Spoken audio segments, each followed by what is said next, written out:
하나님 말씀 누가복음 신약 성경 누가복음 1장 5절부터 25절까지 봉독하겠습니다. 유대왕 헤롯 때에 아비야 반열에 제사장 하나가 있으니 이름은 사가랴요 그 아내는 아론의 자손이니 이름은 엘리사벳이라. 이 두 사람이 하나님 앞에 의인이니 주의 모든 계명과 규례대로 흠이 없이 행하더라. 엘리사벳이 수태를 못하므로 저희가 무자하고 두 사람의 나이 많더라. 마침 사가랴가 그 반열의 차례대로 제사장의 직무를 하나님 앞에 행할새 제사장의 전례를 따라 제비를 뽑아 주의 성소에 들어가 분향하고 모든 백성은 그 분향하는 시간에 밖에서 기도하더니 주의 사자가 저에게 나타나 향단 우편에 선지라. 사가랴가 보고 놀라며 무서워하니 천사가 일러 가로되 사가랴여 무서워 말라. 너의 간구함이 들린지라. 너의 아내 엘리사벳이 너에게 아들을 낳아주리니 그 이름을 요한이라 하라. 너도 기뻐하고 즐거워할 것이요 많은 사람도 그의 남을 기뻐하리니 이는 저가 주 앞에 큰 자가 되며 포도주나 소주를 마시지 아니하며 모세 때로부터 성령의 충만함을 입어 이스라엘 자손을 주고 저희 하나님께로 많이 돌아오게 하겠음이니라. 제가 또 엘리야의 심령과 능력으로 주 앞에 앞서가서 아비의 마음을 자식에게 거스리는 자를 의인의 슬기에 돌아오게 하고 주를 위해 세운 백성을 예비하리라. 사가랴가 천사에게 이르되 내가 이것을 어떻게 알리요? 내가 늙고 아내도 나이 많으니이다. 천사가 대답하여 가로되 나는 하나님 앞에 섰는 가브리엘이라. 이 좋은 소식을 전하여 내게 말하라고 보내심을 입었노라. 보라, 이 일이 되는 날까지 너가 벙어리가 되어 능히 말을 못하리니 이는 내 말을 너가 믿지 아니함이거니와 때가 이르면 내 말이 이루리라 하더라.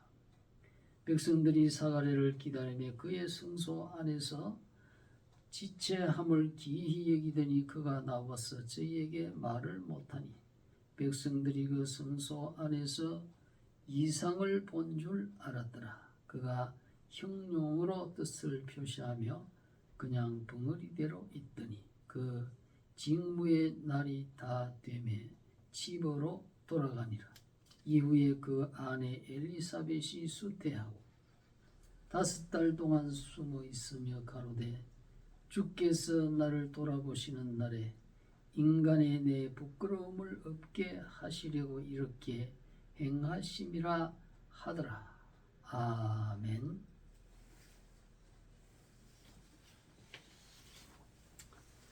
다시 한번 기도하겠습니다. 하나님 아버지, 오늘은 2월 15일 이제 2024년도 마지막 달 세 번째 안식일을 맞이하여서 여전히 저희들이 살아계시고 참되시고 영원하시며 무한한 사랑으로 우리를 돌아보시는 하나님 앞에 경배할 수 있도록 인도하심을 감사합니다. 이제도 기록되어진 귀한 말씀을 통해서 저희들이 하나님께서 우리에게 주신 은혜가 얼마나 놀라운 것인가 하는 것을 다시 한번 깨닫고 주님, 이제 우리 주 예수 그리스도의 성탄이 점점 가까워오고 있는 이때에 우리가 그리스도를 우리의 심령 속에 받아들이고자 하는 그 심령 상태가 어떠해야 할 것인지 기록되어진 말씀을 통해서 다시 한번 깨닫게 하는 시간이 되게 하옵소서. 심히도 연약한 종 오늘 또 단에 세워주셨으니 주님의 권능에 옳은 장중에 붙들어 주시기를 원하오며 예수 그리스도의 이름으로 기도하옵나이다. 아멘.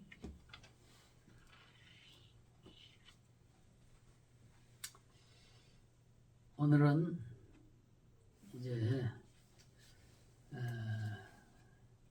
성탄절을 앞두고 해마다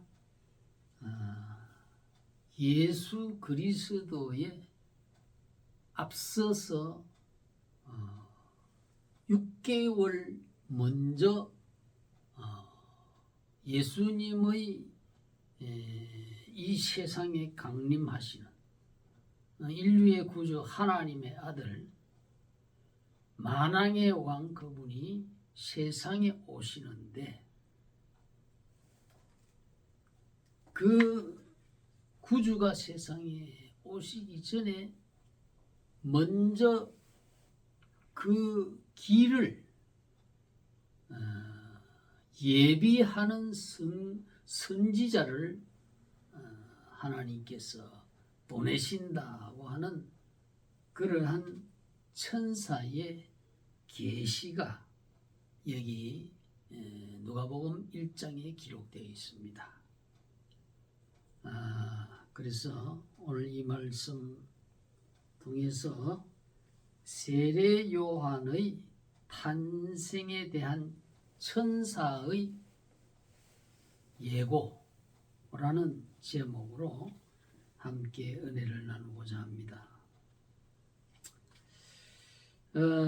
여기 오늘 이 본문에는 사가랴라고 하는 제사장이 있습니다. 이 사가랴는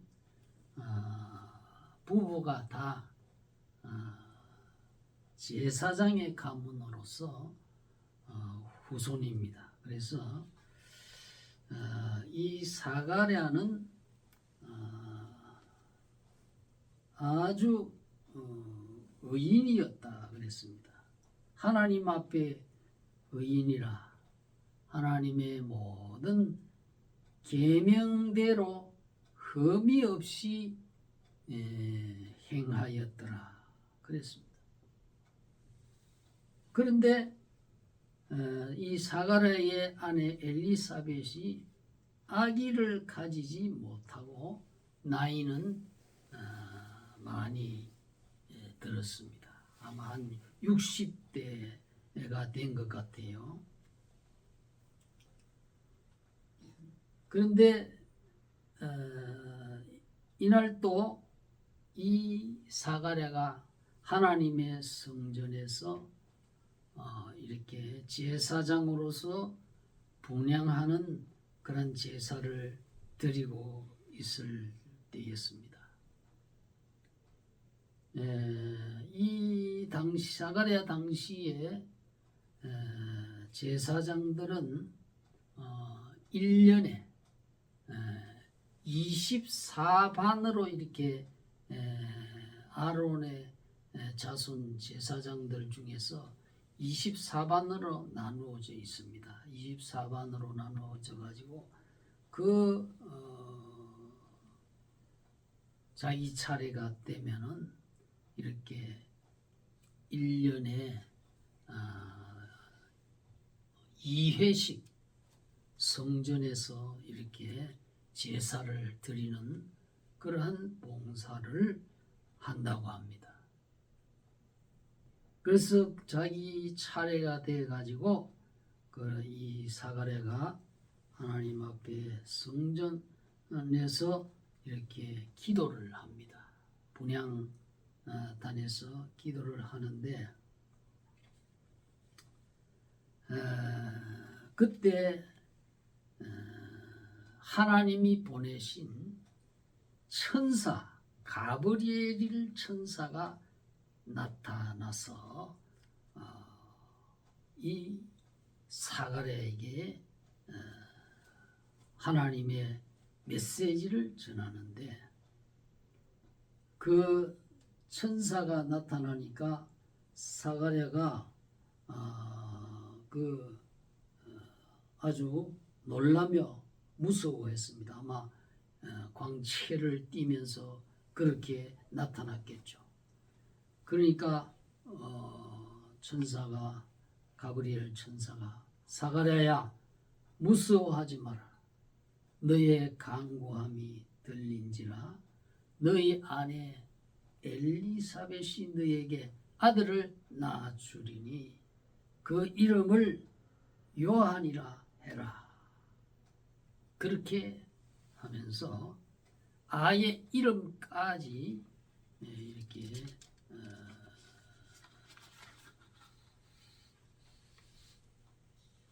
지정을 해주는 거예요. 그러니까 그러면서 그 너의 아들로 인해서 너도 기뻐하고 즐거워할 것이요 많은 사람이 그의 남을 인하여 기뻐하리니 이는 제가 주 앞에 큰 자가 되고 포도주나 소주를 마시지 않고 모태로부터 성령의 충만함을 입어서 이스라엘 자손을 하나님 앞으로 돌아오게 하겠고 엘리야의 심령과 능력으로 주 앞에 앞서가서 아비의 마음을 자식에게 또 거스리는 자를 의인의 슬기에 돌아오게 하고 주를 위해 세운 백성을 예비하리라 그렇게 했습니다. 그러자 사가랴가 너무나 놀라운 소식이랴 답을 하는데 내가 나이도 많고 아내도 늙었나이다. 그렇게 얘기하니까 가브리엘 천사가 나는 하나님 앞에 서는 가브리엘이다. 이 좋은 소식을 너에게 전하라고 하나님의 보내심을 입었으니 보라 이 일이 이루어지는 날까지 너가 벙어리가 되어서 말을 못할 것이다. 그리고 천사가 사라졌습니다. 그 천사의 이러한 사가랴의 아내 엘리사벳이 수십 년 동안 결혼한 지 몇십 년이 흘렀지만은 자식을 못 낳고 있는데 그 얼마나 부부가 소원이었겠습니까? 그런데 그 자식을 낳겠다고 하니까 너무나 놀랐어. 기도는 했는데 실제로 하나님께서 천사를 보내가지고 너에게 아들을 주겠다 했을 때에 막상 이렇게 그런 말을 듣고 보니까 이것이 불가능하게 느껴진 거예요. 그래서 하나님이 그걸 네가 기도는 그렇게 해놓고 그 기도 응답을 준다고 하는데 네가 이것을 믿지 못하느냐 하는 의미에서 네가 이렇게 의심했으니 내가 전하는 하나님의 말씀 나는 하나님 앞에 섰는 천사 가브리엘이다. 자기 신분을 밝히잖아요. 내가 뭐 어떤 이 세상의 어떤 사람이 아니라 하나님이 보낸 천사다 이 말이에요. 그러니까 하나님의 말씀을 전했는데 그거는 믿어야 되는데 네가 믿지 못하니까 너는 그 일로 인해서 너는 그 일이 이룰 때까지 말을 못할 것이다. 이렇게 돼서 그때부터 즉시로 이 사가랴 제사장은 말을 못하게 되는 거예요. 그래가지고 이제 말을 못하게 되니까 이 사가랴가 어떻게 생각이 되겠습니까? 이 자기가 말 못하는 건 굉장하게 지금 불행한 일이죠. 불행한 일이지만은 한편으로는 또 뭡니까? 정말 그 천사의 말이 맞다. 사실 그렇게 되겠구나. 왜? 자기가 말을 못하게 된 것이 그대로 일어났으니까. 그러니까 아내가 하나님에 의해서 아들을 가지게 되겠구나 하는 그러한 믿음까지도 동시에 생길 수가 있는 거예요. 그러니까 우리는 본문의 말씀에서 몇 가지 교훈을 받고자 합니다. 첫째로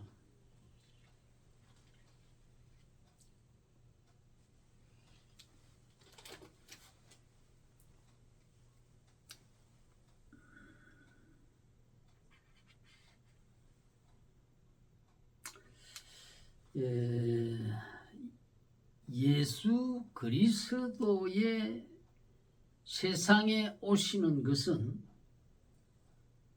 하나님의 철저한 계획 하에서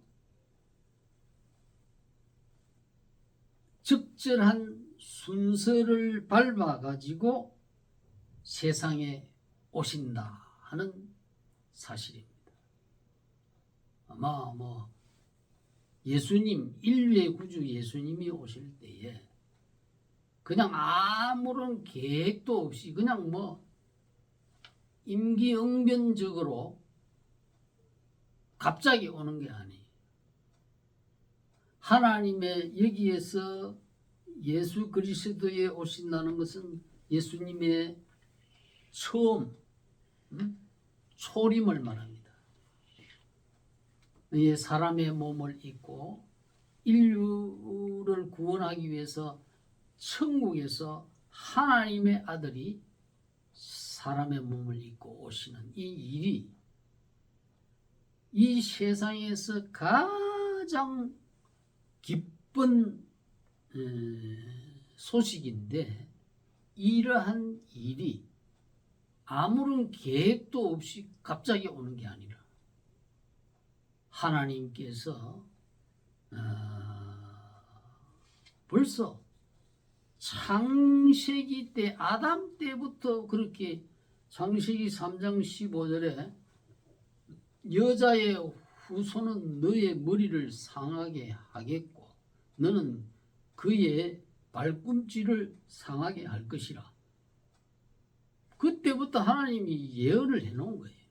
예언을 해놓고 이 하나님의 아들 메시아가 세상에 오실 때는 그 메시아의 오시는 길을 준비하기 위한 선지자가 또한 오겠다 하는 그것이 오늘 누가복음 여기에 계시된 하나님의 말씀이거든요. 그러니까 하나님의 아들은 이렇게 그냥 오시는 게 아니라 메시아의 선구자, 메시아가 오기 전에 그 왕이 강림할 때 길을 닦는단 말이에요. 왕이 어떤 지방을 행차할 때는 그냥 가는 게 아니에요. 반드시 먼저 선발 때 사신들이 가서 모든 왕이 행차하는 그 길을 준비하는 거예요. 그래서 그것처럼 이렇게 하나님의 아들이 오실 때는 먼저 예수님보다 6개월 먼저 이 세상에 태어나게 했단 말이에요. 이러한 사실이 예수님 오시기 전에 400년 전에도 말라기 선지자를 통해서 이런 예수님의 길을 준비할 선지자가 오겠다. 말라기 선지자를 통해서 하나님이 예언을 해놓은 거예요. 그래서 말라기의 3장에 보면은 만군의 3장 1절에 만군의 여호와가 이르노라 보라 내가 내 사자를 보내리니 이 사자는 이제 사신 예수님의 사신을 보낸다 이 말이에요. 이 사신 누구냐? 요한 이제 사가랴 이 제사장의 아내 엘리사벳의 복중에 이제 잉태해서 이제 출생할 이 사자를 보내겠다. 벌써 이때는 뭐죠? 예수님 오시기 전에 400년 전이에요. 세례 요한 출생 400년 전입니다. 그가 내 앞에서 길을 예비할 것이요. 만왕의 왕 예수님이 오신다는 거예요.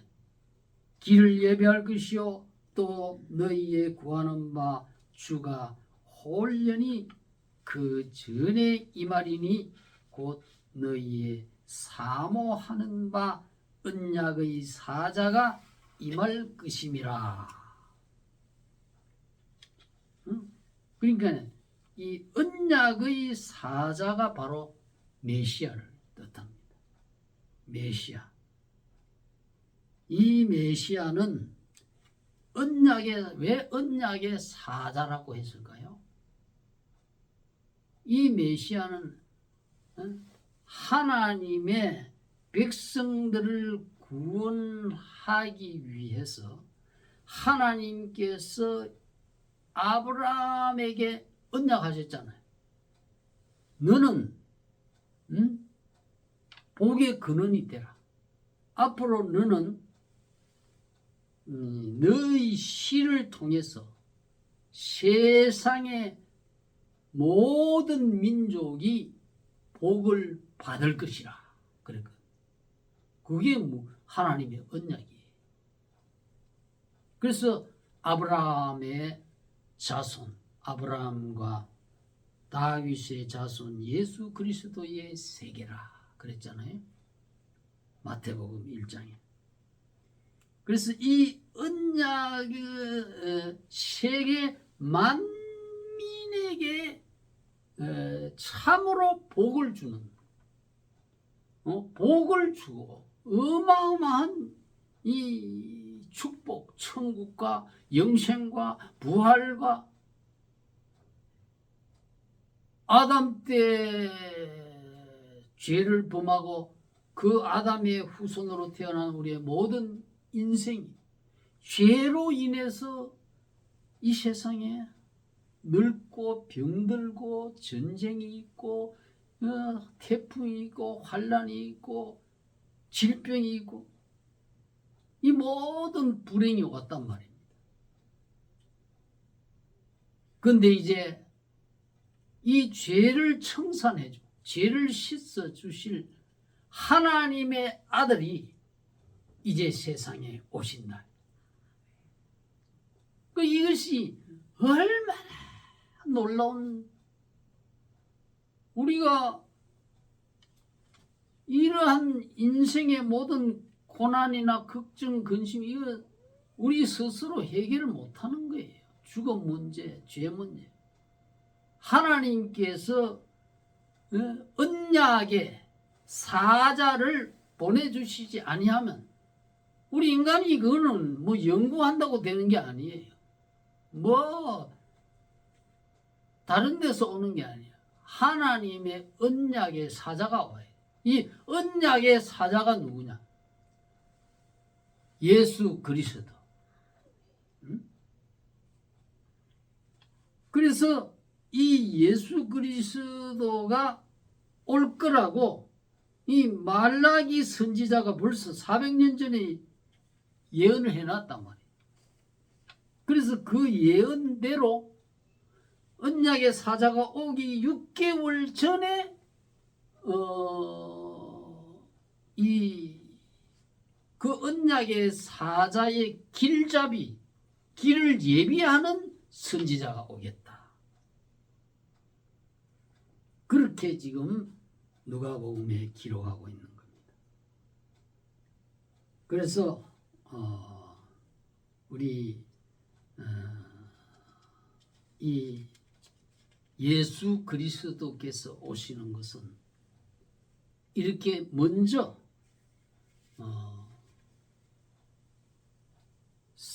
선구자를 먼저 보내시고, 이 세례 요한이 왔다는 것은 뭡니까? 언약의 사자가 이제 6개월 후에 이 세상에 정말 오실 것이다. 그것을 보여주면서 우리 하나님의 아들 예수 그리스도는 이렇게 갑자기 뭐 아무런 계획 없이 오는 것이 아니고 하나님의 아담 때부터 철저하게 약속하고, 아브라함에게도 약속하고, 뭐 다윗에게도 약속하고, 그러한 하나님의 그러한 족장들에게 다 이렇게 약속한 대로 철저한 계획과 절차에 따라서 이렇게 예수 그리스도가 성탄하신다 하는 사실을 이 누가복음 1장에서 우리는 발견할 수가 있는 것입니다. 그래서 이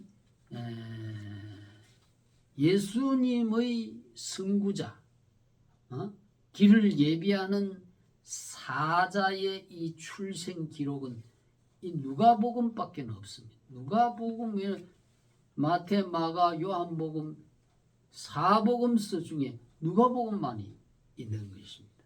그래서 이것을 이 누가복음에서는 이와 같이 예수님이 가장 중요한 분인데, 그 중요한 분이기 때문에 그분이 오시는 그 오시기 전에의 그 절차가 어떠한 과정이 있었는가, 그것을 이렇게 보여준다는 것은 예수 그리스도에 오신 것이 어떤 허무한 어떤 허무맹랑한 신화나 지어낸 얘기가 아니라 이렇게 하나님의 선지자들을, 구약의 선지자들을 통해서 그렇게 오겠다고 이렇게 예언하는 그 말씀이 그대로 그 말씀을 성취하면서 예수님이 오신다.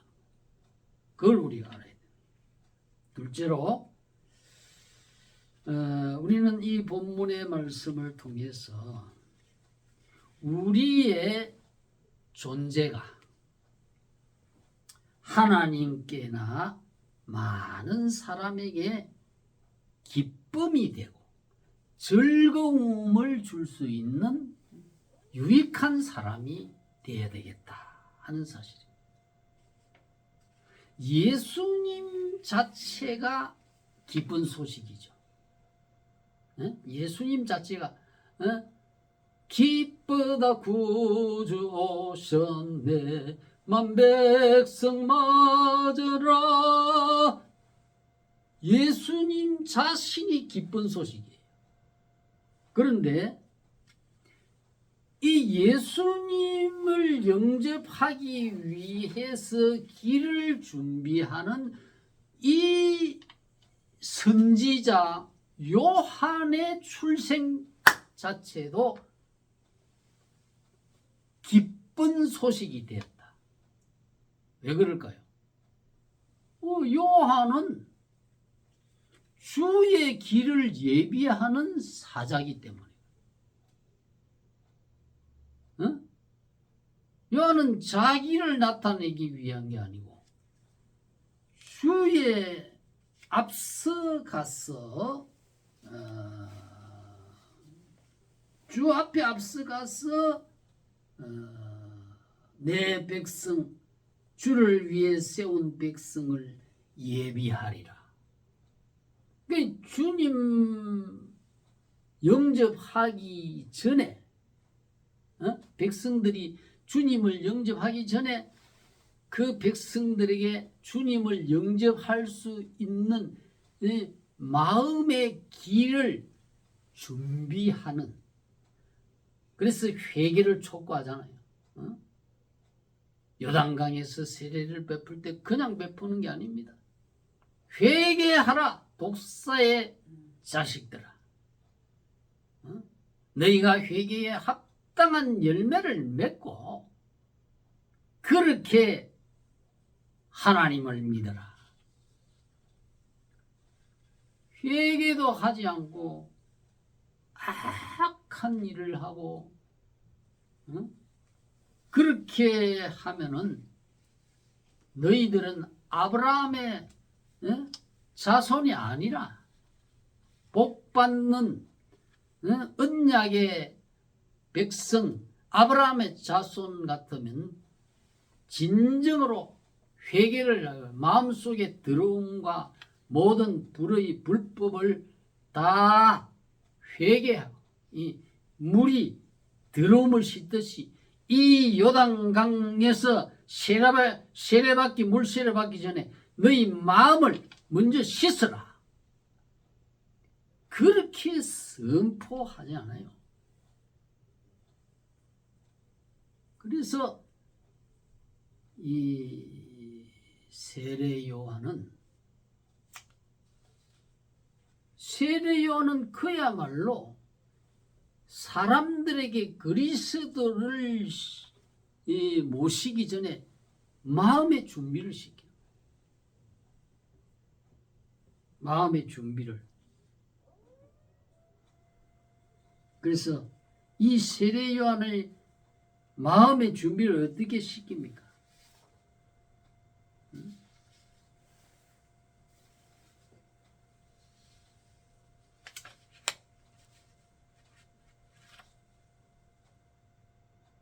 아비의 마음을 자식에게, 부모가 돼가지고 자식에 대한 아무런 관심도 없고 자식을 사랑하지도 않고 그냥 아무런 무관심한 그런 부모는 합당한 부모가 아니라,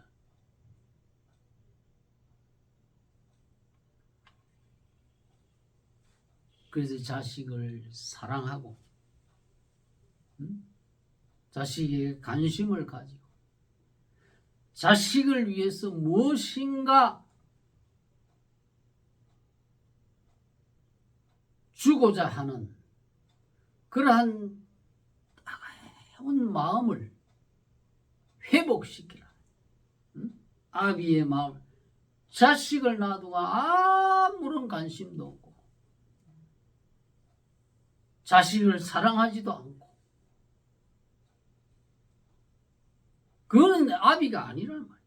부모가 아니에요. 그 자식이 병이 들었다. 요즘 이런 사람들이 많아요. 병이 들었다고 해가지고 그냥 장애인으로 태어났다고 해서 그냥 죽여버리는 그런 못된 부모도 있어요. 얼마나 많아요.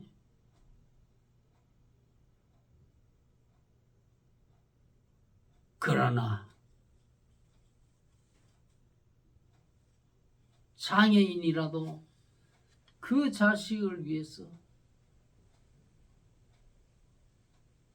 정성을 다해서 돌아보고 치료하고 그렇게 하는 부모님들도 또 많이 있습니다. 그러나 여기서 말하는 건 이렇게 그러한 잘하는 사람도 있지만 그렇지 않고 장애인이라고 해서 창피하게 생각하고 짐이 된다 생각하고 자기 인생 행복에 방해가 된다 생각해가지고 아예 죽여버리고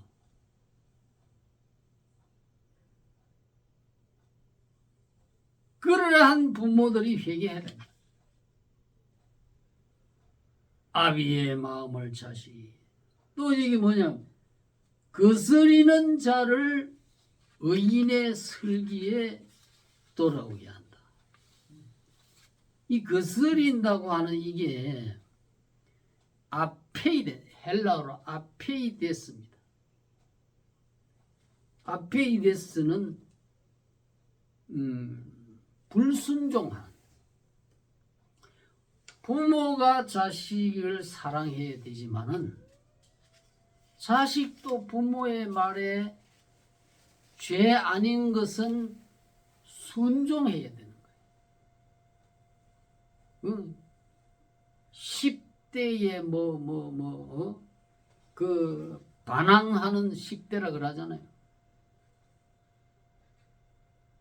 뭐 요즘은 10대, 20대 넘어서도 계속해서 반항하고 50대, 60대가 돼도 반항하는 이러한 페르나들이 있어요. 거스리는 자를 의인의 슬기에 돌아오게 한다. 불순종하고 부모에게 불순종하면요 사회에 나가면 다른 일에도 다 범법을 하게 돼. 이 아페이데스는 범법자라고 하는 그러한 뜻도 함께 있습니다.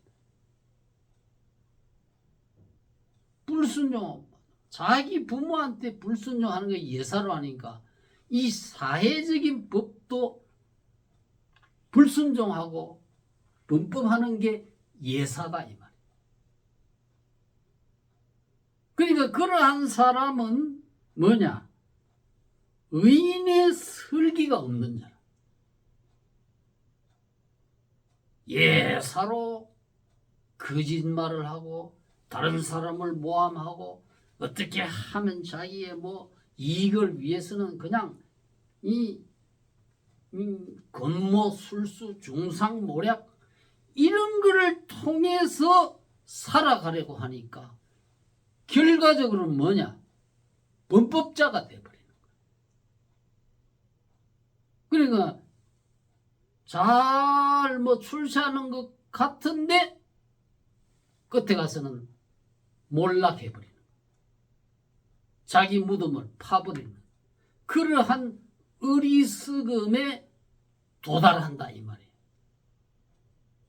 의와 쓸 지혜는요 같이 가는 거지. 불의하고 지혜로운 자가 없어요.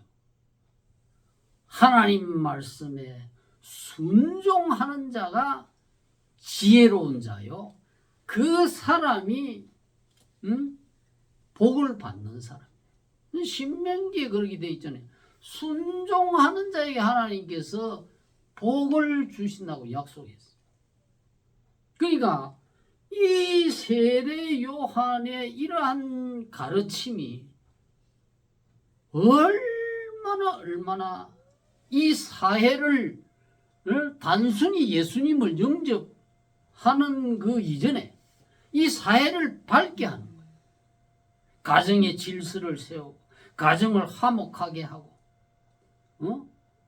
가정에서부터 자식들이 벌써 부모를 공경하고 부모와 이렇게 따뜻한 가정의 사랑과 존경과 공경과 화목이 이루어지면 사회도 밝아지게 돼 있어요. 가정이 그렇게 완전히 무질서하게 돼버리면 그 가정들이 모인 것이 사회인데 그 사회가 불보듯 뻔한 거 아닙니까? 이 사회가 행복하고 평안하고 번영하려고 하면 가정에서부터 돼야 돼. 가정은 막 상관없다. 밖에 나가서 내 뭐 돈만 잘 벌면 되고 내 감투만 하면 돼. 아니지요. 이 세례 요한은 너의 가정에서부터 하나님의 의가 실현되라 이 말이에요.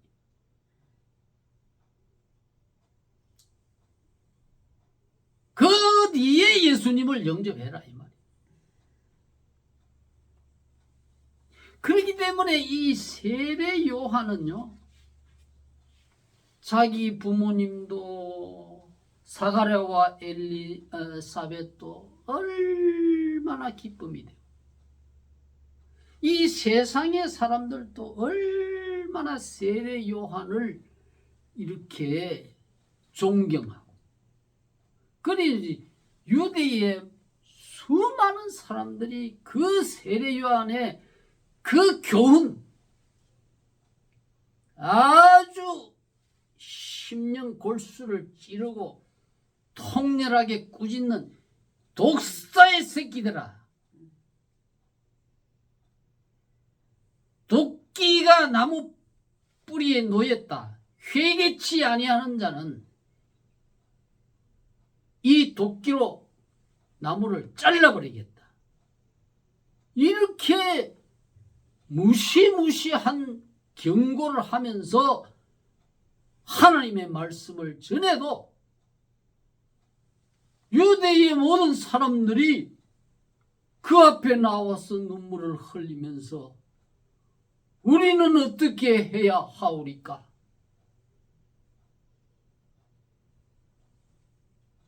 그렇게 합니다. 그 군인이 거기 나와서 군인들이 나와가지고 우리는 선생이여 우리는 어떻게 하오리까? 그때 세례 요한이 뭐라 그랬습니까? 군인들한테 너희는 백성에게 포악을 행치 말아라.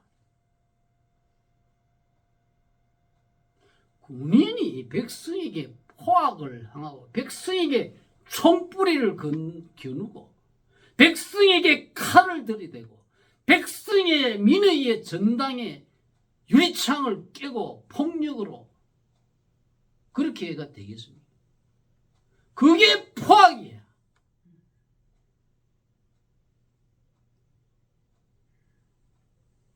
그런 군인은 백성도 기뻐하지 않고 백성의 신망을 받을 수가 없어요.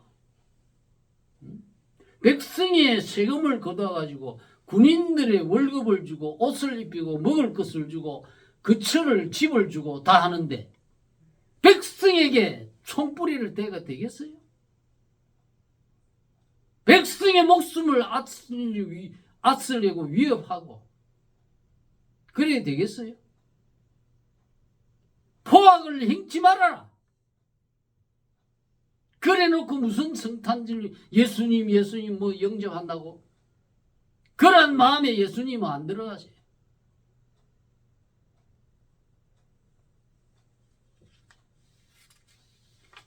이러한 점을 사회에 아주 이 당시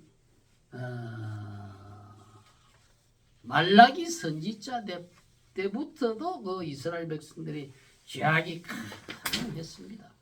하나님 앞에 제사드린 제사장들부터 해가지고 이 매일같이 이 제사드린 게 얼마나 이 우리를 괴롭게 하노? 범죄스럽다. 하나님의 제사를 멸시해요. 뭐 제사가 뭐 아무렇게 아이고 뭐 멸시했다. 멸시. 그러니까 하나님께 제사 드린다 예배 드린다 하면서 하나님이 기뻐해야 되는데 오히려 하나님이 마음이 괴로웠어. 왜? 하나님 제사를 멸시하거든. 멸시하는 증거가 뭐냐? 제물 바치를 하니까 눈 멀고 눈탱이 하나 없는 거, 흠없는 어린 양을 잡아가 예물을 드리는데 눈탱이 하나 없고 다리 하나 절고 병들고 이래 흠 많은 거, 그는 그 자기들 상품 가치 없는 그런 걸 뭐 버리려고 하니까 또 아깝고, 그걸 하나님 앞에 떡 제물이라고 갖다 바치. 말라기 선지자 때 그렇게 그 정도로 이스라엘 백성들의 신앙이 엉망이었어.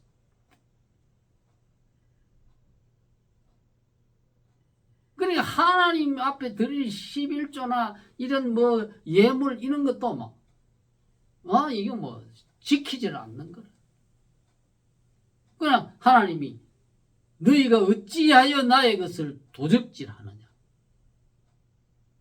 이렇게 하고도 너희가 복을 받으려고 하느냐, 다시는 내 앞에 제사 드리러 오지 마라, 이 성전 문을 닫았으면 좋겠다. 하나님이 그렇게 말하죠. 그럼 하나님께서는 아예 막 더 이상 선지자를 안 보낸 거예요. 그 말라기가 마지막 선지자예요.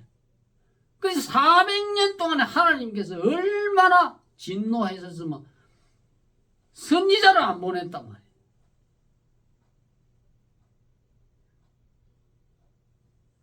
하나님 말씀이 안 오면요, 그것이 가장 무서운 거예요.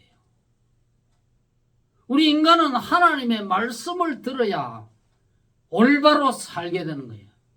정의가 무엇이며 참된 가치와 소망이 무엇이며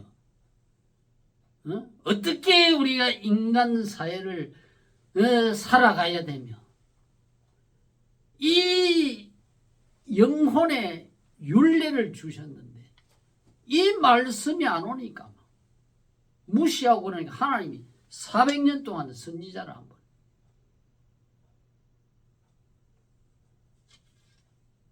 400년 만에 드디어 하나님께서 그래도 자기 백성이니까 이제는 회개하겠지. 마지막 구약시대 마지막 선지자 엘리야의 그 10년간 능력으로 보낸 마지막 선지자가 바로 이 세례 요한이란 말이에요.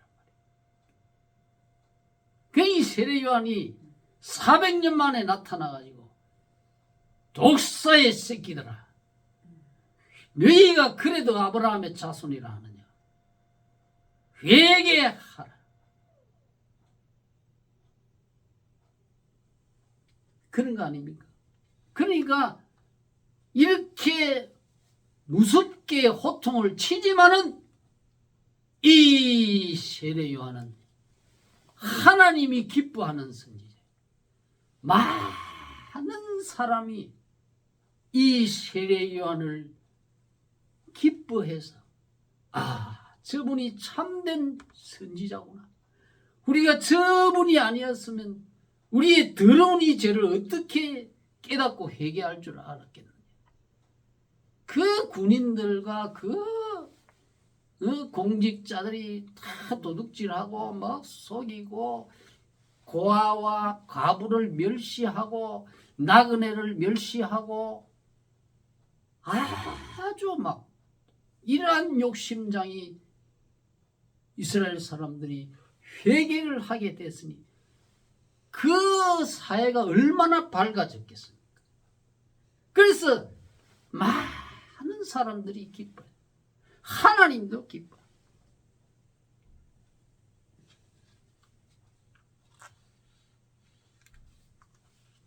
여러분, 이 사사기 9장에 보면 기드온의 아들 요담이 자기 이복 형이 되는, 그러니까 첩의 아들이죠. 아비멜렉이 기드온의 그 첩을 얻어서 거기서 서자를 낳는다. 아비멜렉 이것이 얼마나 이 독한 못된 사람이에요. 그리 자기가 그 사사의 아버지 대를 이어서 자기가 왕이 되려고 경쟁자가 되는 그 기드온의 이복 형제 70명을 그냥 몰살시켜버려. 근데 그 중에 한 사람이 겨우 요담이라는 이 동생이 도망 나와가지고 예언을 한 게 있습니다. 사람을 네 종류의 나무로 비유했습니다. 감람나무, 무화과나무, 포도나무, 가시나무. 이 가시나무는 누구를 상징하냐면 이 아비멜렉을 상징해요. 그래서 이 나무들이 포도나무에게 이르되 너는 와서 우리의 왕이 되라 하매 포도나무가 그들에게 이르되 하나님과 사람을 기쁘게 하는 나의 세수를 내가 어찌 버리고 와서 나무들 위에 요동하리요. 그러한 이 비유를 통해서 이 아비멜렉의 그 살인 만행을 이렇게 책망하는 거예요. 응? 포도나무라고. 우리는 하나님의 백성들은 포도나무, 감람나무, 무화과나무예요. 이 포도나무, 감람나무, 무화과나무는 아주 사람이나 하나님께 유익한 열매를 맺어. 응? 포도를 심으면 얼마나 거기에서 달콤한 열매를 나오고 그것으로 즙을 만들고 술을 만들어 잔치집에 그 잔치 기분을 흥을 돋게 하고 그런 나무야. 그래서 하나님과 사람을 기쁘게 하는 나의 세수를 내가 어찌 버리고 나무들 위에 올라가서 요동하리요. 그래. 요 가시나무는 하나님과 사람도 기쁨이 없어. 지가 올라가서 왕이 되는 게 그것이 제일 목적이야. 그게 가시나무니까 사람을 고통을 주는 거야. 만나는 사람마다 고통을 줘. 주위의 사람에게 고통을 줘. 자기가 권력을 잡아요. 백성이야 죽든 말든 나라야 망하든 말든 지 왕직만 유지하면 되는 거예요. 그게 가시나무. 결국 백성이나 이웃의 기쁨을 외면하고 자기의 욕심만 채우려고 형제를 죽이고 폭행을 하고 이와 같은 아비멜렉은 사사기에 그 결과가 어떻게 됐냐? 여인이 또 다른 성을 정복해가지고 그 무너뜨리려고 그 밑에 다가갔다가 성 위에서 한 여자가 맷돌을 갈고 있다가 그 맷돌 윗짝을 들고 내게 던져버렸어요. 그 머리에 맞고 두 골이 깨어져가지고 그 자리에서 죽어버려요. 여러분, 사람이 나는 목적은요, 자기 욕심 채우려고 나는 게 아니에요. 하나님과 이웃을 기쁘게 하는 이 세례 요한, 또 그 세례 요한이 이 증거했던 예수 그리스도, 이분들의 다 목적이 뭡니까? 하나님과 이 포도처럼 하나님과 사람을 기쁘게 하고 평안하게 하고 즐겁게 하고 부모에게 즐겁게 하고 이런 사람이 바로 세례 요한과 예수님이었다는 거예요. 저와 여러분은 오늘 이 세례 요한을 고시한 출생을 고시한 이 기사를 통해서 우리 예수 그리스도에 오신다는 것은 이렇게 하나님의 철저한 계획하에 절차를 밟아 오셨다는 것. 선지자의 그 말씀의 성취를 통해서 이 세례 요한, 말라기 다 이런 그 선지자들의 예언의 그 말씀이 성취되는 절차를 밟아서 이 세상에 오셔. 그리고 갑자기 오는 게 계획 없이 오는 게 아니에요. 두 번째로는 우리의 삶의 목적이 이 세례 요한이나 예수님처럼 우리 이웃에게 내 존재, 나의 출생, 나의 생일 이 자체가 주변의 사람의 기쁨을 위해서 우리의 삶을 살아야 되겠다. 많은 사람을 기뻐한다 그랬어. 아, 그 사람 가면 고개 쩔레쩔레 합니다. 아, 저 사람 막 만나기도 싫다. 이런 사람이 되면 안 돼. 고통을 주고 막 사람을 못 살게 하고 그건 그 사람 자체의 삶의 목표가 될 수 없어요. 슬기로운 지혜 있는 성공적인 삶이 못 돼요. 어떻게 하면 하나님과 우리 이웃을 나의 존재를 위해서 기쁨을 줄까? 그러한 목표가 설정이 되는 그런 오늘의 말씀이 되길 주의 이름으로 축원드립니다. 준비하시는 분들은요, 찬송가 518장 찬송하겠습니다.